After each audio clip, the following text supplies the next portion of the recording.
Got this beautiful solar light. It's kind of more traditional looking, and I've got a candlestick from the Dollar Tree. So I'm just going to remove the tags on both. Pull the tab out so it'll work, and I'm going to take out that bottom piece because we don't need it.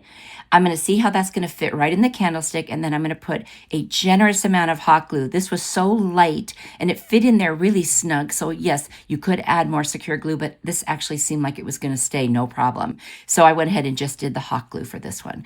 If you have it in the heat a lot, which some people would, I would definitely use a combination of hot glue and E6000 or Fix-All, something like that.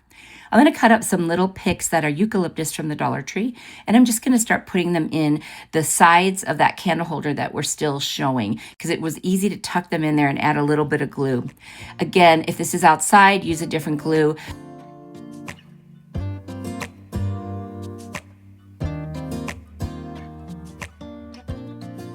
So once I got all those in there, does that look pretty?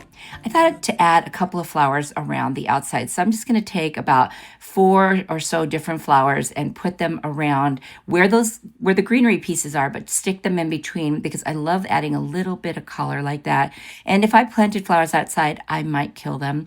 I don't have a green thumb, and I know I shouldn't say that, but it's been proven over and over again over the years. I know I'm not the only one, and some of you are very gifted in that way, and that's wonderful. I will admire your flowers.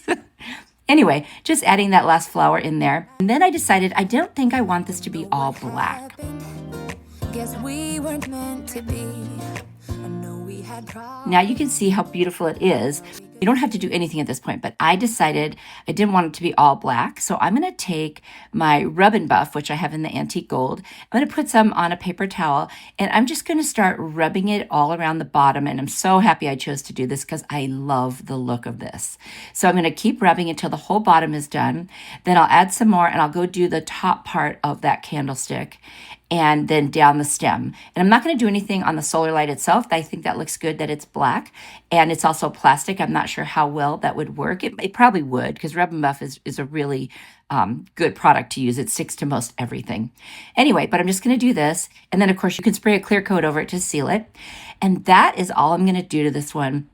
I am loving how it turned out. I think it's so cute, and it's elegant too. You'll have to let me know what you think. I just think it's beautiful, and it came together so easily.